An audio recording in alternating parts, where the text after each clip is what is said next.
दोस्तों नमस्कार। आईएनएस विक्रांत जो भारत का पहला स्वदेशी विमान वाहक पोत है, ये पहले से ही अपनी बेहतरीन क्षमताओं के लिए जाना जाता है। अब इसकी ताकत में और ज्यादा इजाफा हो गया है, जिससे यह और ज्यादा घातक और मारक क्षमता में अचूक हो गया। आईएनएस विक्रांत का विशाल और विराट रूप किसी को भी डराने के काबिल बन चुका है और इसकी ताकत में इसकी क्षमता और ताकत चार चांद लगाने का काम करती है, क्योंकि यह उम्मीद से बढ़कर खतरनाक बनता जा रहा है। क्योंकि आईएनएस विक्रांत पर स्वदेशी खतरनाक हथियारों को लगाकर भारतीय नौसेना समुद्र में किसी भी काम को अंजाम देने के लिए तैयार है और अब इसकी ताकत में और ज्यादा इजाफा करने के मकसद से आईएनएस विक्रांत पर SRSAM को लगा दिया गया है। मीडियम रेंज की सरफेस टू एयर मिसाइल एक ऐसा हथियार है जो कम धुआं छोड़ती है, साथ ही अधिक गति की वजह से दुश्मन इसे ट्रेस नहीं कर पाता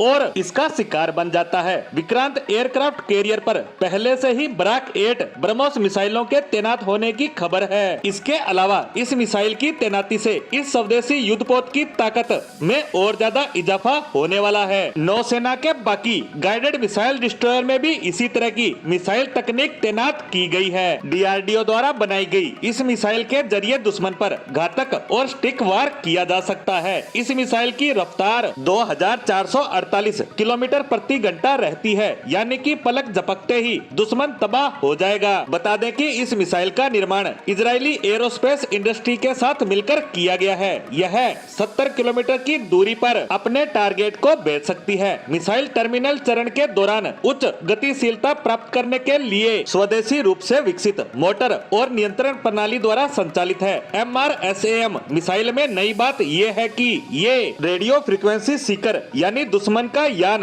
अगर चकमा देने के लिए सिर्फ रेडियो का उपयोग कर रहा है तो भी यह उसे मार गिराएगी। इसकी गति 680 मीटर प्रति सेकंड है और यही इसे सबसे घातक बनाती है। MRSAM का वजन 275 किलोग्राम होता है, वहीं लंबाई 4.5 मीटर और व्यास 0.45 मीटर होता है। इस मिसाइल पर 60 किलोग्राम वारहेड यानी हथियार लोड किया जा सकता है। यह मिसाइल 2 स्टेज की होती है जो लॉन्च होने के बाद धुआं कम छोड़ती है। बता दें कि इस समय भारत सरकार डिफेंस के क्षेत्र में पूरी तरह से आत्मनिर्भर होना चाहती है और इसी के चलते पिछले कुछ सालों में इस दिशा में तेजी से कदम भी बढ़ाए गए हैं, जिसमें हमें काफी हद तक सफलता भी मिली है। अगर भारत पूरी तरह से हथियारों के मामले में आत्मनिर्भर बन जाता है तो युद्ध जैसी परिस्थितियों में किसी भी तरह के प्रतिबंधों का असर हम पर नहीं होगा, जैसा रूस के साथ देखने को मिल रहा है। और यही आज के समय की सबसे बड़ी जरूरत है